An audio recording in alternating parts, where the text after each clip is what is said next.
Hey, so it's like, what time is it? It's 10:09 and I'm just here laying in my bed. Today was an okay day. Like, at work, somebody kind of irritated me because, well, to be honest, like, whenever I go to work, okay, y'all, so basically, like, I work at a fast food restaurant and I'm not going to disclose the name because that's against my little rules of working there. You can't talk about exactly where you work, but like it just seems like the customers for the most part are rude for no reason. Like they just I feel like if they were on the other side of the counter that they might understand more like what we're going through to make sure we get their orders out right and everything and make sure that they are happy at the same time we still are polite to them and everything. Like basically I was told that I need to be more friendly, so I have been being more friendly for the most part, but still like sometimes still people are rude and I feel like I'm just doing my best like at this job because I'm a cashier. I double as usually I'm a frontline cashier, which means when people walk in the door and they walk up to that little place like where you see at McDonald's and stuff like that at different fast food restaurants where it's just like those people standing there behind the counter and waiting on you to take your order. I do that, y'all, and then I also do the drive-through. To be honest, I like the drive-through better because people may have attitudes, but you don't really have to look them in their face for very long. You feel me?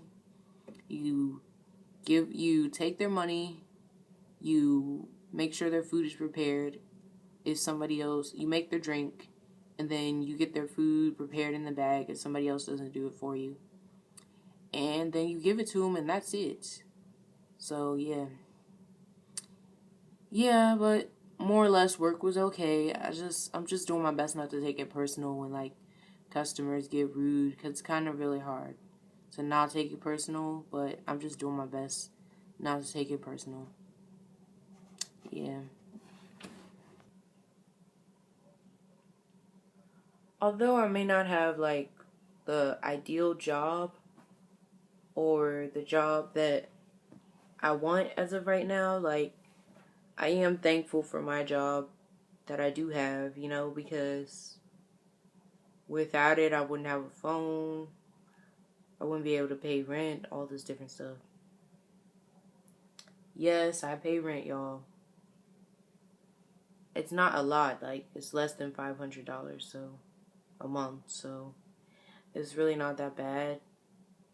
I feel like it's teaching me how to be a better young adult because in the real world you can't live anywhere for free. And although I no longer live under either of my parents anymore, I live with my grandparents, but like I like the I respect the fact that I pay rent because they're just preparing me for the real world more or less. Like showing me that things in life aren't always free.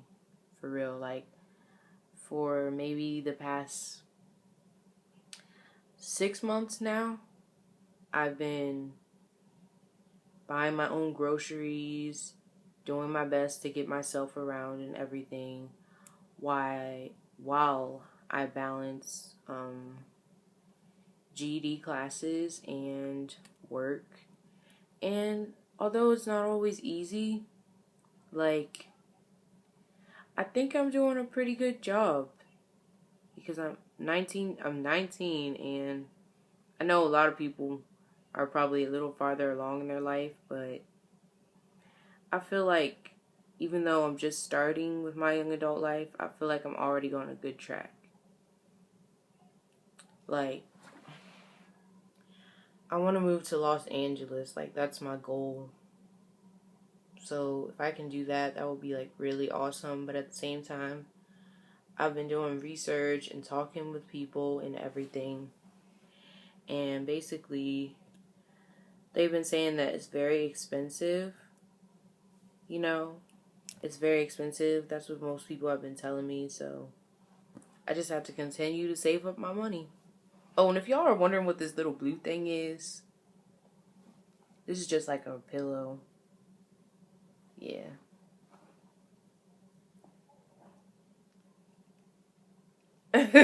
That was weird, but whatever. Um, yeah, like LA is the place to be, no lie. It seems like basically this is what I've seen from just like listening to people, different people in the music industry and stuff like that. I feel like Los Angeles, Atlanta, and New York are like the top three places to break into the music industry. But then at the same time, people tell me that like it doesn't really matter where you are as long as you have the talent and the drive and the will and like you don't give up, you can basically make it anywhere. But another reason why I like Los Angeles, the idea of moving to Los Angeles is because of course the weather, like for the most part, except for like when they get rain every once in a while and stuff, it's very beautiful there, which might be why it's expensive. Like y'all don't even, I get it, but I don't really think that's that fair, but I guess that's just how this world works.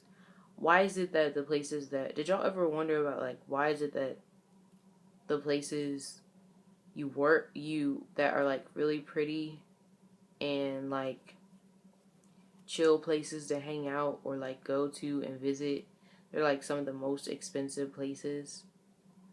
Like, why is that? That's not cool. I think that's dirty for real.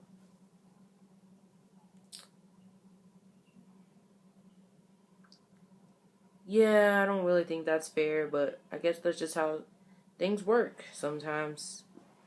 As long as I continue to save my money and continue to go on the path that I'm walking along, I feel like everything will turn out fine. Like, to be honest, at first, when I started my GED classes, I was like, oh, I want to go to college.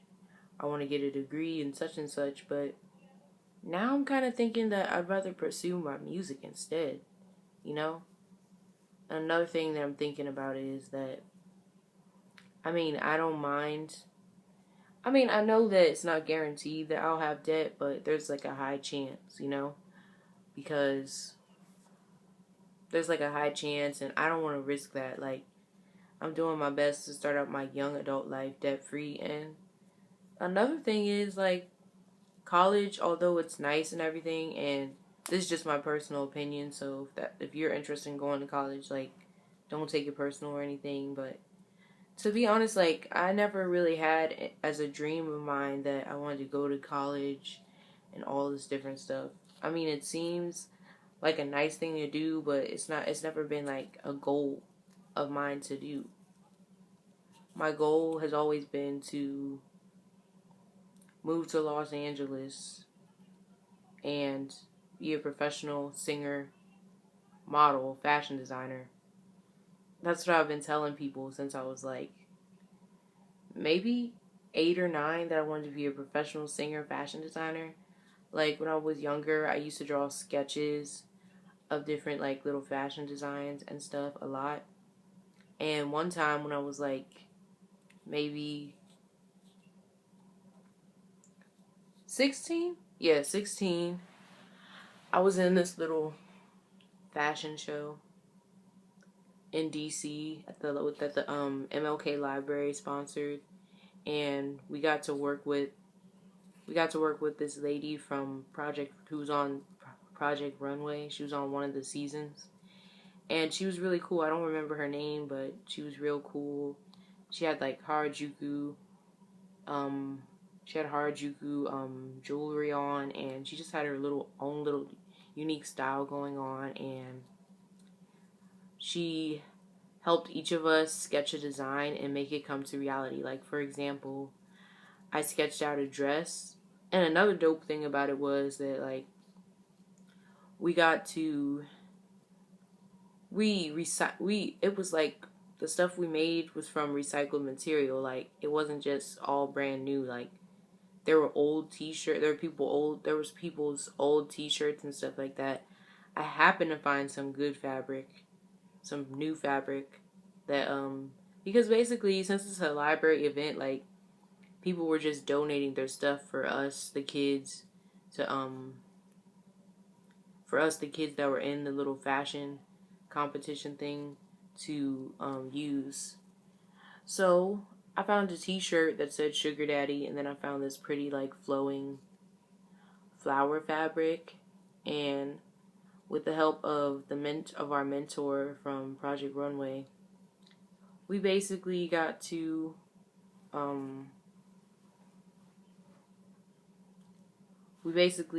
like I made a dress.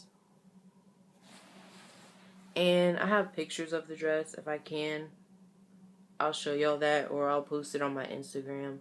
My Instagram will be in the box below. Follow me at the Frolista and add me on Snapchat too, y'all. I'm not on Snapchat that often, but like I make videos on there every once in a while and everything.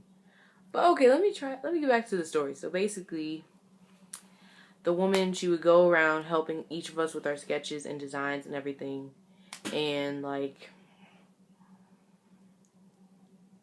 she did everything. She did everything with us, like from the original idea to down to the measurements that we needed and everything.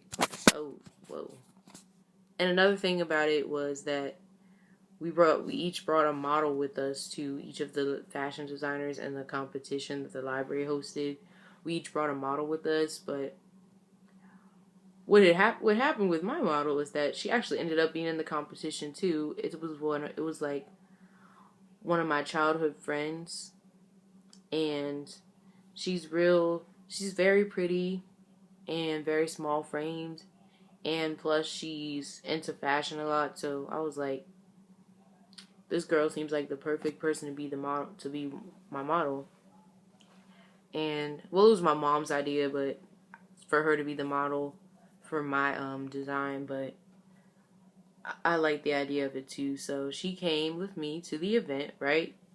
And basically our mentor for the day was asking us, why is it that we came to the event and everything, and when she started, and what is it that we've done, what experience do we have with fashion.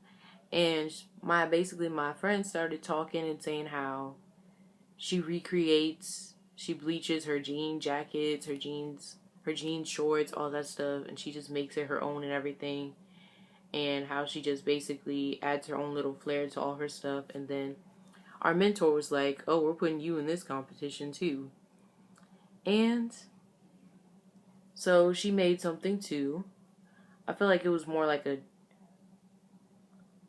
jumpsuit or romper of sorts. And actually, my friend won 3rd place. So what she won was a professional photo shoot with her and a friend of her choice, and I didn't win anything.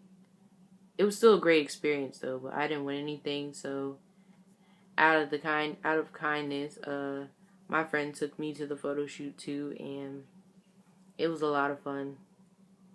Y'all, I thought it was so cute. I was dressed up in a tutu, and I called myself braiding my hair up into an updo and all this stuff. Like, the photo shoot was a lot of fun. Kiss me hard before you go. Summertime sadness. I just wanted you to know that, baby, you're the best. I got my red dress on tonight, dancing in the bar in the bathroom light. Done my hair up real big, beauty queen style, high heels on. I'm feeling alive. Oh my God, I feel it in the air. Telephone wires above are sizzling like a snare. Honey, I'm on fire. I feel it everywhere, nothing scares me anymore.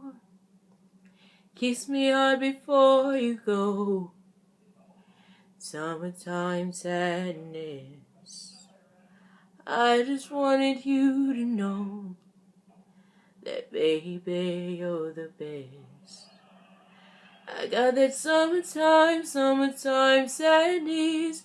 This is summertime sadness. I got that summertime sadness. Oh, oh, oh. But yeah, you guys, please subscribe to my channel below, and I'll be making more videos. Peace.